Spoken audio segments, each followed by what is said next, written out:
పేర్లు కూడా ఎక్కడ బయట పెట్టలేదు వాళ్ళు. Sir Siddhartha Reddy first phone చేసిన ఫ్రెండ్ ఎవరు సార్ అతను?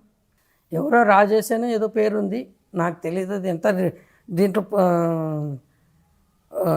జడ్జిమెంట్ కాపీలు ఉంది, నాకంతా ఇప్పుడు గుర్తులేదు. 24 ఏళ్ళ కిందటంటే పంజాగుట్టలో అమ్మాయి సిద్ధార్థ్ కార్ ఎక్కేటప్పుడు అమ్మాయి బ్యూటీ పార్లర్కి వెళ్ళడము, అమ్మాయితో పాటు ఇంకో స్నేహితురాలు ఉండడము, అక్కడ ఏం జరిగింది సార్ అసలు సినార్? అక్కడ ఈమె పోయి ఇక్కడ కూర్చున్నప్పుడు వెయిట్ చేస్తూ ఉన్నప్పుడు హెయిర్ డ్రెస్సింగ్ కోసం సిద్ధార్థ్ ఫ్రెండ్ ఫోన్ చేసింది, నేను ఇక్కడ వెయిట్ చేస్తా. సిద్ధార్థ్కి డైరెక్ట్గా ఫోన్ చేయడానికి లేదు, వాళ్ళ ఇంట్లో వాళ్ళు ఆయన ఫోన్ తీసేసుకున్నారు, బయట తిరిగినివ్వటం లేదు. సో ఇక్కడ ఇది తీసుకున్న తర్వాత ఇంకా ఎప్పుడు కానీ వాళ్ళు కలవాలనుకుంటే ఈయన వాళ్ళ ఫ్రెండ్స్కి ఫోన్ చేసేవాడు, నేను వస్తున్నానని. వాళ్ళ ఇంట్లో ఫ్రెండ్ దగ్గర రూమ్కి వెళ్ళి కంబైన్డ్ స్టడీకి పోతున్నానని వాళ్ళు. లేదా అమ్మాయి రావాలనుకుంటే ఆ ఫ్రెండ్కి ఫోన్ చేసి సిద్ధార్థను ఫోన్ చేయమంటే వాళ్ళు ల్యాండ్లైన్లకు కంబైన్డ్ స్టడీకి రమ్మన్నట్టు పిలిచేవాళ్ళు. సో ఈ కంబైన్డ్ స్టడీలో వీళ్ళిద్దరూ కలుసుకునేవాళ్ళు. ఇది జరుగుతూ ఉన్నింది. ఆ రోజు కూడా ఈమె హెయిర్ డ్రెస్సింగ్కి అక్కడ పోయినప్పుడు రాజ్భవన్ రోడ్లో రాజీవ్ గాంధీ సర్కిల్ దగ్గర అక్కడ సిద్ధార్థ్ ఫ్రెండ్కు ఫోన్ చేసి సిద్ధార్థకు చెప్పమనింది. వాళ్ళు ల్యాండ్లైన్లో చెప్తారు ఆయనకు. ఆయన వచ్చాడు ఇక్కడికి, ఆయనకు ఫోన్ కూడా లేదు ఎవరిని కాంటాక్ట్ చేయడానికి. ఇది జరిగింది. వచ్చి అమ్మాయిని తీసుకొని వెళ్ళడము. వచ్చినప్పుడు ఈ అమ్మాయి ఇంకా హెయిర్ డ్రెస్సింగ్లో కొన్నింది. అప్పుడు ఈయన కారు హార్న్ విని ప్రఫుల్ల సిరి కిందికి వచ్చింది. అంటే ప్రత్యూషకు అక్క అవుతుంది, వాళ్ళ మేనమామ కూతురు, ఈమె తల్లి అన్న కూతురు, వయసులో పెద్దది. ఆ అమ్మాయి కిందికి వచ్చింది. ఈ లోపల తన హెయిర్ డ్రెస్సింగ్ అయిపోయిన తర్వాత ఆమె కూడా కిందికి స్టెప్స్ దిగిస్తా అంటే వీళ్ళు కింద నిల్చొని చాలా ఉద్రేకంలో విచారంగా ఉండారు, ఏం చేయాలి అనేసి. ఆ అమ్మాయి వచ్చి కూడా ఏడవటం మొదలుపెట్టింది. ఇద్దరు అమ్మాయి అబ్బాయి ఏడుస్తున్నారు. ఆ రోడ్డు మీద తిరిగే వాళ్ళు కానీ ఎవరు కానీ ఈమె సినిమా యాక్ట్రెస్ ప్రత్యూష అని అంటే అప్పటికే ప్రాబ్లం సాల్వ్ అయిపోయేది. పోయేవాళ్ళు ఏంది అందమైన అమ్మాయి అబ్బాయి ఇట్లా రోడ్డు మీద పేమెంట్ నిల్చొని చూస్తా అంటే పోయేవాళ్ళంతా ఒక కొద్దిసేపు నిలిచి వాళ్ళ వైపు చూసిపోతూ ఉన్నారు. ఇది ఇంకొక అమ్మాయి ఉంది కదా వాళ్ళతో పాటు, సిరి. ఆ అమ్మాయికి ఎంబ్రేసింగ్గా అనిపించి మనం ఎక్కడైనా కూర్చొని మాట్లాడుకుందాం రండి అన్నారు. అప్పుడు సిద్ధార్థ్ నా కారులో కూర్చొని మాట్లాడుకుందామంటే ప్రత్యూష వెంటనే ఈ అమ్మాయికి నువ్వు ఇక్కడే వెయిట్ చేస్తూ ఉండు, ఒక 15 నిమిషాల్లో ఒక అర్ధగంటలో మేము అట్లా రౌండ్ కొట్టుకొని వస్తాము అన్నారు. ఈమె ఇక్కడ వెయిట్ చేసిన తర్వాత మళ్ళీ పంజగుట్ట పోలీస్ స్టేషన్ దగ్గర ఆ జంక్షన్ దగ్గర వెయిట్ చేస్తూ ఉండు అన్నారు. ఈ లోపల 6:50కు ఎప్పుడో వాళ్ళ అమ్మ ఫోన్ చేస్తే 6 గంటల తర్వాత ఎక్కడున్నావు, ఇంకా అయిపోలేదా హెయిర్ డ్రెస్సింగ్కి పోయినామంటే తేజ ఆఫీస్కి పోతున్నాము అనేది.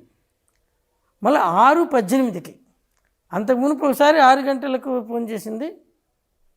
మళ్ళీ నేను సిద్ధార్థ కారులో తేజ ఆఫీస్కి పోతున్నాననింది. మళ్ళీ 6:18కి అంటే మీకు ఇప్పుడు సెల్ ఫోన్ రికార్డు వస్తుంది కదా సిపిఐ వాళ్ళు తీసుకుంటే, అప్పుడు కూడా ఇది తేజ ఆఫీస్కి పోతున్నాము నేను ఏదో చెప్పినట్టు మొత్తం అంతా గుర్తులేదు. అప్పటికి తేజ ఆఫీస్ నుంచి కాల్ వచ్చిందా సార్ నిజంగా ప్రత్యూషకి కవర్ చేసుకోవడం కోసం? ఆనంద్ అనే అసిస్టెంట్ డైరెక్టర్ ఎవరు అతను చేశాడు ఈమెకు. అదే టైంలో అదే ఈవినింగ్ 6 తర్వాత ఈమెకు చేసి నువ్వు ఇట్లా లీడ్ రోల్కు జయం పిక్చర్కు ఆ అమ్మాయి పోయిన తర్వాతనే సదాకు ఛాన్స్ వచ్చింది. సో దీనికి సెలెక్ట్ చేసుకున్నాము అని అది ఈమె ఇమీడియట్గా వాళ్ళ అమ్మకు చెప్పింది. ఇది 6 గంటల ప్రాంతంలో జరిగిన ముచ్చట. మళ్ళీ ఇది చెప్పింది ఇట్లా వచ్చింది నాకు అనేసి. వచ్చిందని చెప్తే మామూలుగా హ్యాపీ న్యూస్ కదా. అంతవరకు సెకండ్ హీరోయిన్ దాని వరకు వచ్చింది. నాగార్జున హీరో ఆయన నెవ్యూని సుమంత్ ఎవరు ఉంటారు కదా, ఆ అబ్బాయికి హీరోయిన్ పక్కన సైడ్గా ఇంకో దాంట్లో ఇట్లా అప్పుడప్పుడే ఎదుగుతూ ఉంది. ఇంకా దీంట్లో హీరోయిన్ పోర్షన్ అది ఇమ్మీడియట్గా వెరీ గుడ్ న్యూస్ కాబట్టి తల్లికి ఫోన్ చేసి చెప్పింది. ఇది 6:10 ఆ మధ్యలో, 6:05 6:10 మధ్యలో సిబిఐ దాంట్లో తీసినారు. మళ్ళీ 7:18 ఈమె వాళ్ళ అమ్మ ఫోన్ చేసింది, ఏమి ఇంకా రాలేదు అనేసి.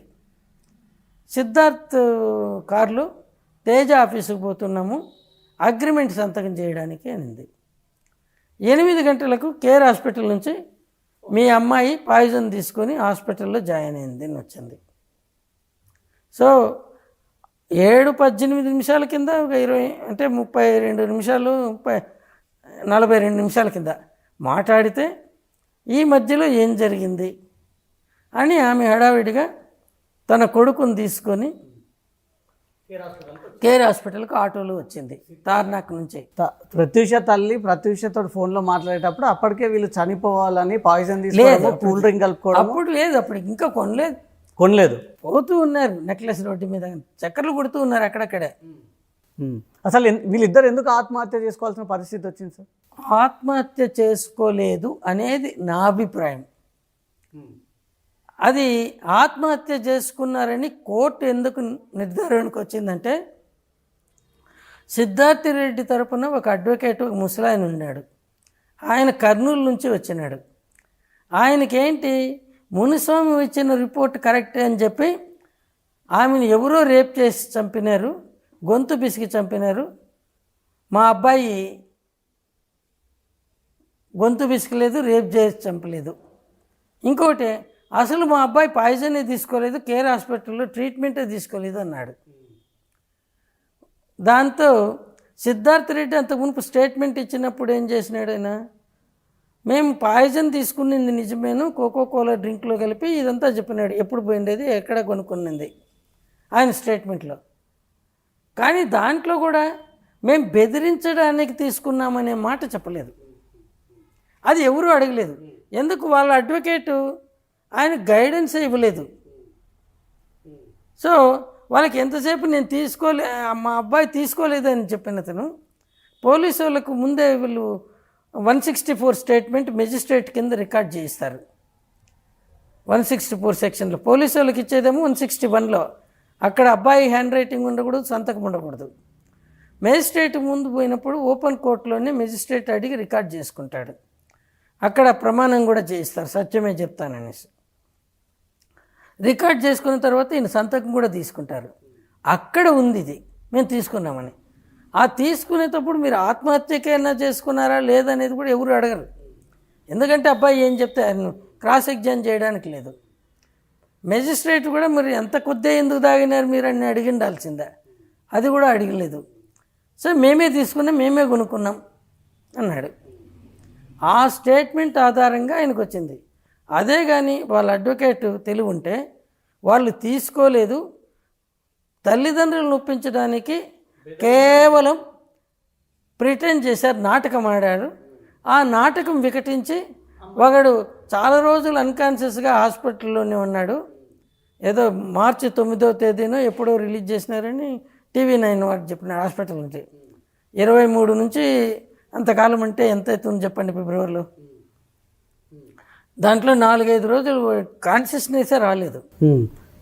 అంటే ఈ పాయిజన్ అంతా బాడీ ఎక్కిపోయిందా సార్? ఎక్కిపోయింది.